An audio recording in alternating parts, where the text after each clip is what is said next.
আলোচনার বিষয় হচ্ছে 250 দ্বারা বলছে মিথ্যা,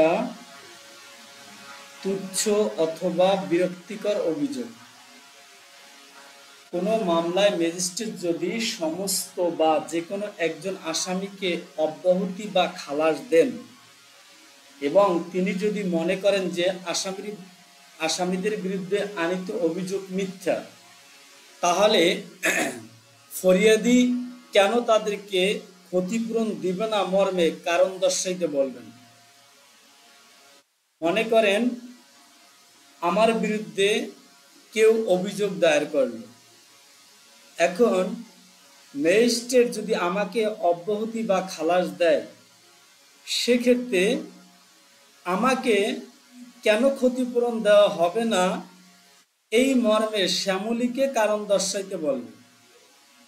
শ্যামলী যদি কারণ দর্শাইতে পারে তাহলে কোনো সমস্যা নেই, আর যদি শ্যামলী কারণ দর্শাইতে না পারে, অভিযোগটি যদি মিথ্যা হয়, সেক্ষেত্রে ফরিয়াদিকে 1000 টাকা অথবা তৃতীয় শ্রেণীর ম্যাজিস্ট্রেট হলে সর্বোচ্চ 500 টাকা ক্ষতিপূরণ প্রদানের নির্দেশ দিতে পারে।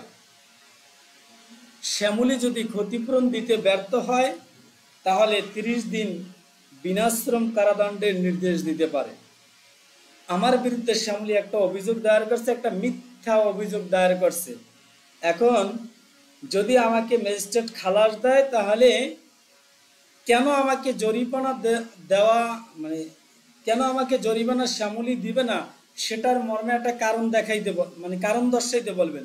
শ্যামলী যদি কারণ দর্শাইতে পারে তাহলে কোনো সমস্যা নাই, আর যদি কারণ দর্শাইতে না পারে, ফরিয়াদির অভিযোগটি যদি মিথ্যা প্রমাণিত হয়, অর্থাৎ শ্যামলীর অভিযোগটা যদি মিথ্যা প্রমাণিত হয়, সেক্ষেত্রে শ্যামলীকে 1000 টাকা জরিমানা করতে পারে, আর তৃতীয় শ্রেণীর ম্যাজিস্ট্রেট হইলে 500 টাকা জরিমানা প্রদানের আদেশ দিতে পারে। তবে এইটা প্রদান করতে যদি ব্যর্থ হয় এই 1000 বা 500 টাকা, তাহলে 30 দিন বিনাশ্রম কারাদণ্ডের নির্দেশ দিতে পারে।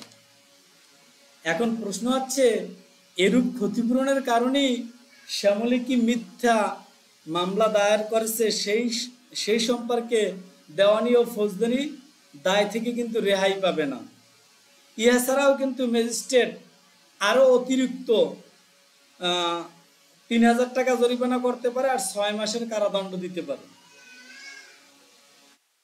3000 টাকা কি, এছাড়াও কি করতে পারে, অতিরিক্ত জরিমানা করতে পারে 3000 টাকা, আর 6 মাস পর্যন্ত কি করতে পারে, কারাদণ্ড দিতে পারে। দ্বিতীয় বা তৃতীয় শ্রেণীর ম্যাজিস্ট্রেট বা অন্য কোনো ম্যাজিস্ট্রেট 100 টাকার বেশি ক্ষতিপূরণের আদেশ দিলে তার বিরুদ্ধে আপিল করা যাবে 100 টাকার বেশি। তাহলে আমরা বুঝলাম 100 টাকার যদি কম হয় তাহলে কিন্তু আপিল চলে না। 100 টাকার বেশি ক্ষতিপূরণের আদেশ দিলে তার বিরুদ্ধে আপিল করা যাবে, আর যদি 100 টাকার কম হয় তাহলে আপিল করা যায় না। এই দেখেন 250 ধারাটা আলোচনা যদি আপনারা বুঝেন, প্রশ্ন থাকলে করবেন। এরপর আমরা সামারি ট্রায়ালে যাব। আমি শ্যামলীকে ফরিয়াদি বানাইছি, আর আমি আসামি সাজছি। আপনার যদি বুঝতে অসুবিধা হয় আমাকে জানান, প্রশ্ন করেন, পাল্টা প্রশ্ন করেন, কোনো প্রশ্ন থাকলে করেন। সাউন্ড ক্লিয়ার আছে তো? হ্যালো, স্যার ক্লিয়ার আছে? জি, বুঝছেন? জি স্যার, বুঝতে পেরেছি।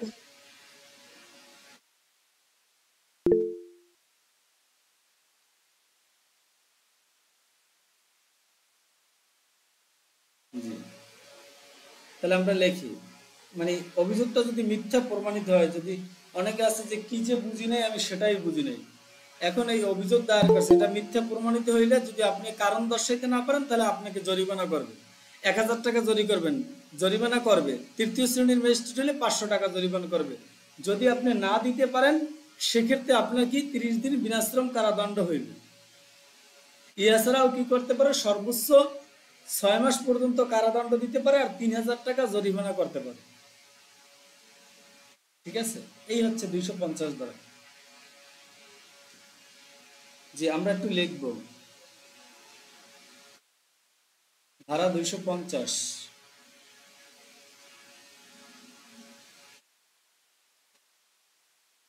মিথ্যা তুচ্ছ